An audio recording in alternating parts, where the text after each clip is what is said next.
In fact politicians के साथ तो ऐसा करना चाहिए, जिस एरिया से वो जीते हों उसी एरिया के गवर्नमेंट कॉलेज में उनके बच्चों को पढ़ना कंपलसरी होता है, तभी वहाँ के गवर्नमेंट कॉलेज। इंडिया का जो करंट एजुकेशन सिस्टम है, अगर वो इतना ही अच्छा है तो जो भी सेलिब्रिटीज हैं, पॉलिटिशियंस हैं, वो अपने बच्चों को बाहर क्यों भेज रहे हैं? A+B का whole square is equal to A² + B² + 2AB। इसका रियल लाइफ में क्या यूज है किसी को नहीं पता, न प्रिंसिपल, न टीचर, न बच्चे, बस पढ़ाई चले जाते। जितनी स्विट्जरलैंड की टोटल पॉपुलेशन है उससे ज्यादा इंडिया इंजीनियर्स प्रोड्यूस कर देता है। उसके बाद भी रिसर्च एंड इनोवेशन में स्विट्जरलैंड नंबर 1 पे है। इंडिपेंडेंस के बाद से रिपब्लिक ऑफ इंडिया ने 0 नोबेल लॉरिएट प्रोड्यूस किए इन साइंस। यूएसए ने 100+ कर दिए। ASER की रिपोर्ट के हिसाब से 83% एजुकेटेड इंडियंस एम्प्लॉयबल ही नहीं है। और ये जो सुंदर पिचाई सत्या नदेला की हम बात करते हैं, इन्होंने भी आगे चल के अपनी एजुकेशन बाहर से ही करी है। और ये सारी चीजें जो मैं बोल रहा हूँ ना, इसका रूट कॉज फाइंड आउट करने के लिए हमें थोड़ा सा पीछे जाना पड़ेगा। जब ब्रिटिशर्स हम पे रूल कर रहे थे तो ईस्ट इंडिया कंपनी के सामने 2 मेजर चैलेंजेस थे। एक कम्युनिकेशन विद इंडियन, दूसरा वर्कर्स और क्लर्क्स की बहुत जरूरत थी। फिर थॉमस बेविंगटन मैकॉय ने हमें इंग्लिश एजुकेशन एक्ट ऑफ 1835 दिया, जिससे उनके दोनों पर्पस पूरे हुए। पहला, उनको बंदे चाहिए थे जो चुपचाप डेस्क पे बैठे, अपना काम करें, क्वेश्चंस ना करें और ज्यादा क्रिएटिव ना हो। Second, communication in English. English सबसे ज्यादा बोले जाने वाली लैंग्वेज नहीं है, उसके बाद भी इंग्लिश एक लैंग्वेज की बजाय एक क्लास बन गया इंडिया में। रशिया, चाइना, फ्रांस, ये सब जगह इतना ऑब्सेशन नहीं है इंग्लिश को लेकर जितना इंडिया में। पुअर कम्युनिकेशन बोला जाता है अगर आपकी इंग्लिश अच्छी नहीं है, जबकि इंग्लिश ना आने का मतलब है कि आपको कोई और लैंग्वेज आती है। 5 साल पुराना iOS भी आज की डेट में आउटडेटेड माना जाता है। लेकिन इतनी इंपॉर्टेंट चीज, हमारा एजुकेशन सिस्टम आज भी बस थोड़े से चेंजेस के साथ ऐसे ही चल रहा है। हमारे एजुकेशन सिस्टम में रटने का कंपटीशन होता है, जो ज्यादा रट लेता है उसके ज्यादा मार्क्स आते हैं। अब 95% जिसके संस्कृत में आए हैं वो भी संस्कृत नहीं बोल पा रहा है। और बेसिक हिस्ट्री होने की बजाय इतनी मोटी मोटी किताबें हैं हिस्ट्री की जिसका कोई मतलब नहीं।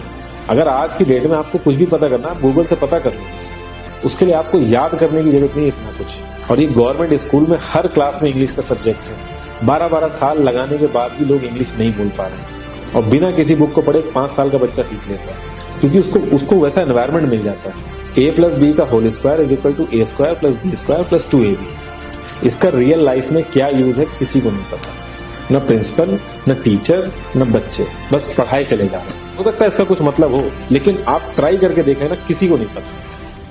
हाँ, 2AB की जगह अगर आपने 3AB बोल दिया तो 4 लोग हंसने वाले मिल जाएंगे आपके ऊपर।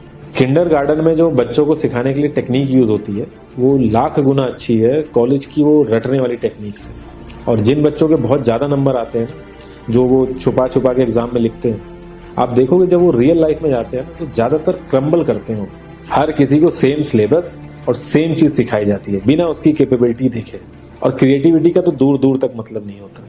अब एक लाइन से आप शेर, मछली, सांप, हाथी सबको लाइन से खड़ा कर दो और उनसे कहो पेड़ पे चढ़ो, उनको तो जिंदगी भर यही लगेगा ना कि वो तो किसी काबिल ही नहीं है। और द्रोणाचार्य ने भी पांडवों को उनकी स्किल सेट के हिसाब से उनको चीजें सिखाई, सबको एक ही चीज नहीं सिखा दी।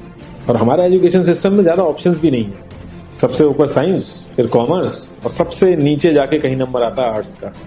आर्ट लेने वाले को तो लोग इतना हल्के में लेते हैं जैसे वो किसी काम का ही नहीं। हर माँ बाप को तो इंजीनियर या डॉक्टर ही बनाना है। कॉलेज वाले अगर एक्स्ट्रा कोर्स रख भी देते हैं तो माँ बाप एंट्री नहीं कराएंगे, तो वो सारा पैसा बर्बाद होगा कॉलेज का। तो ऑप्शंस कहाँ से आएंगे? और बचपन से ही आपकी ट्रेनिंग स्टार्ट हो जाती है। माँ बाप, भाई बहन, रिलेटिव सब ये समझाते हैं अगर आपके मार्क्स नहीं आए और जॉब नहीं लगी तो आपकी जिंदगी बेकार है। और लाइफ की क्रिएटिविटी को आप रखते हो साइड में, और ये अच्छे मार्क्स और अच्छी जॉब पाना आपका सपना बन जाता है। अब ये सपना पूरा हो जाता है तो बहुत बढ़िया है, दूसरे को जेलस फील कराओगे, नीचा फील कराओगे। और इस छोटी सी उम्र में अगर सपना टूट जाता है तो सेल्फ डाउट में आ जाओगे। इतना बाहर वाले आपको नीचा नहीं समझेंगे जितना आप खुद की नजरों में गिर जाओगे। आप किसी भी 4-5 सक्सेसफुल आदमियों के बारे में सोच के देखिए जिन्हें आप बहुत सक्सेसफुल मानते हो, या जिनकी तरह लाइफ आप जीना चाहते हो। मैं ये कह सकता हूँ कि वो इस एजुकेशन सिस्टम की वजह से तो सक्सेसफुल नहीं होंगे, चाहे वो जो भी हो। धीरू भाई अंबानी, विराट कोहली, आमिर खान, नरेंद्र मोदी, ये सब हमारे इस करंट एजुकेशन सिस्टम के ट्रैप में नहीं फंसे। इन्होंने खुद सीखा, खुद एजुकेट हुए और खुद आगे बढ़े। किसी कंपनी के सीईओ को अगर ये कहा जाए कि आप अपनी कंपनी के सारे डिपार्टमेंट में इंटरव्यू दीजिए, तो कोई गारंटी नहीं है कि वो सारे डिपार्टमेंट के इंटरव्यू निकाल लेंगे। और ये भी हो सकता है कि वो आधे से ज्यादा डिपार्टमेंट के लिए क्वालिफाई ना करें एजुकेशन वाइज।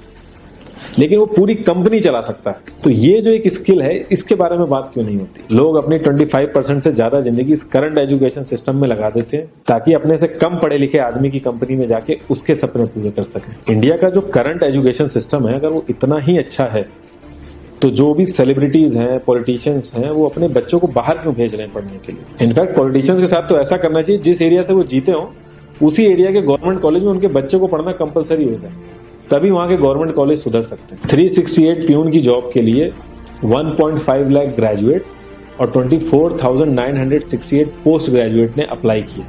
मैं IAS PCS की तो बात नहीं करता हूं, वो तो एक पैशन की बात होती है, लेकिन कुछ लोग 5-5, 6-6 साल से तैयारी कर रहे हैं कि कोई भी गवर्नमेंट जॉब मिल जाए उन्हें।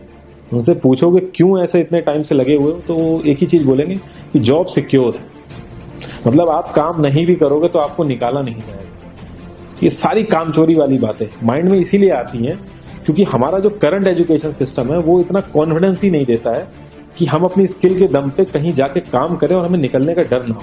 मैं आने वाले 10 साल की तो बात ही नहीं कर रहा हूँ, अगर मैं आने वाले 5 साल की भी बात करूं तो टेक्नोलॉजीज में इतना ज्यादा चेंजेस आ जाएगा कि जो आज हम पढ़ रहे हैं, जिस स्किल पे हम फोकस कर रहे हैं, पता नहीं वो रेलेवेंट भी होगी कि नहीं उस समय। Cloud computing, SEO, digital marketing, ये सब जॉब्स पहले एग्जिस्ट ही नहीं करती थी। हम लोगों को एजाइल होना पड़ेगा, नई नई चीजों को सीखने के लिए ओपन रहना पड़ेगा, क्रिएटिव माइंड लगाना